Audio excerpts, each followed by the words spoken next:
All right, thanks for staying with me through this last company presentation of the day. My name is Dennis Yang. I'm the president of Udemy.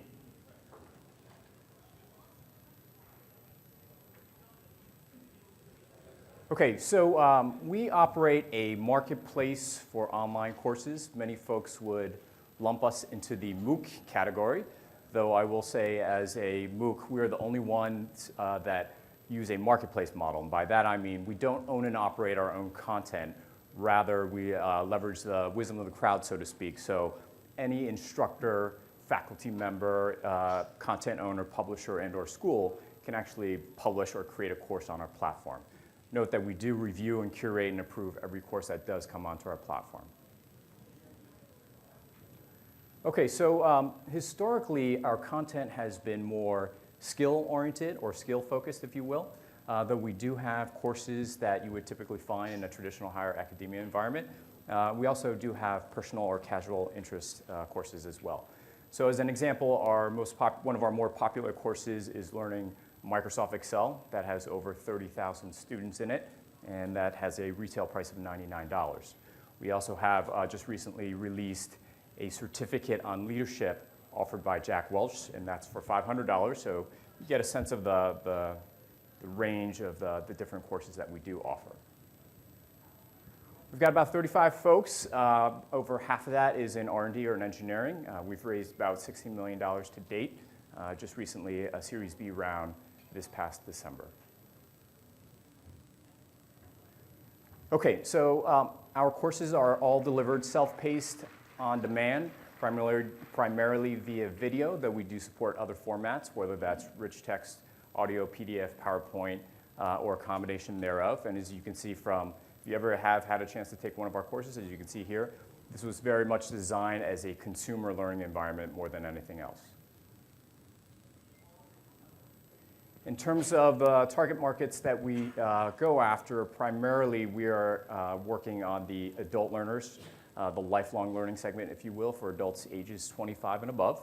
So whether they're looking to learn whether at home, work, or school, primarily for career advancement purposes, though while this is much more of an informal learning environment, we do find that we get pulled into more formal education demand, if you will, from a traditional higher academia perspective as well.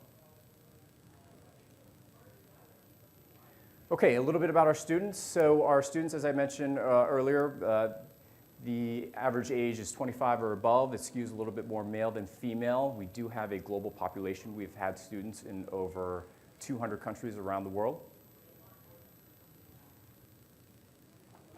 In terms of our business model is very straightforward. It's similar to the Apple App Store. We take roughly 30% of any course sale.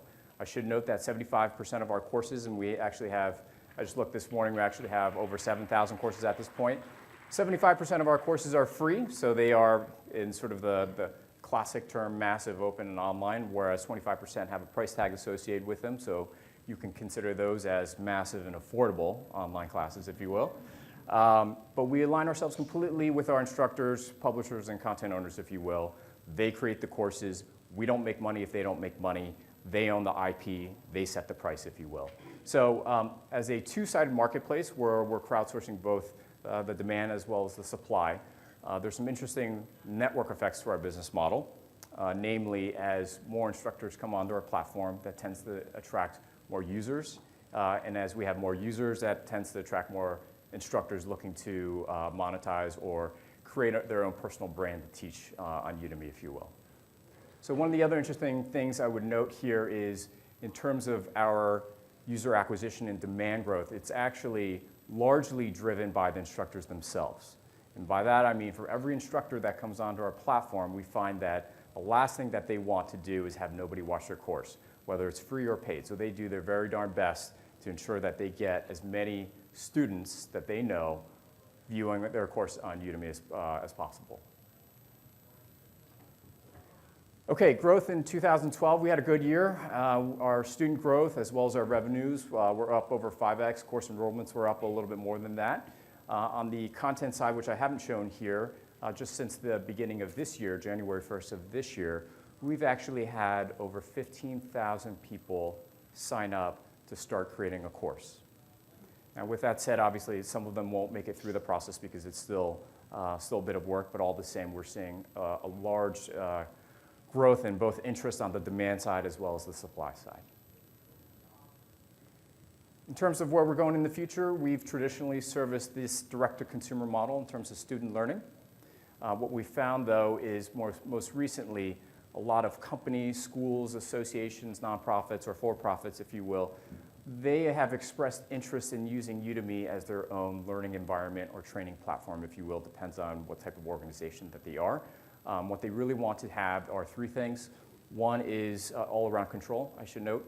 One is private access, so they can have their own secure access so they can determine who actually gets to come into this private section within Udemy. The second thing is they want control over the co-branding or the branding of the environment so that they can market it as their own, if you will. And then the third piece is all around the control of the content, so content curation, if you will. So for their own particular employees, members, or students, if you will, they can determine which pieces of discovery that those students are able to access. So instead of having access to all 7,000 courses within the marketplace, they can determine that these are the 30 that really matter to us. That's one piece. And the other piece is they can leverage our existing course creation capabilities, which allows them to leverage their own subject matter experts, pull content out of their own IP, if you will, and have our platform train their members as well. So that's on the upper right. Certainly, as I mentioned, we have a tremendous amount of interest and demand from overseas markets. Today, we're only localized, and the site is only localized in about 4 or 5 other different languages, but we do have a plan to get to about 24 by the end of this year. And we are on iPhone as well as iPad, though, and we'll continue to expand that as well. So my name again is Dennis Yang. You can reach me at dennis@udemy.com, and I'll be here if you have any other questions. Thank you.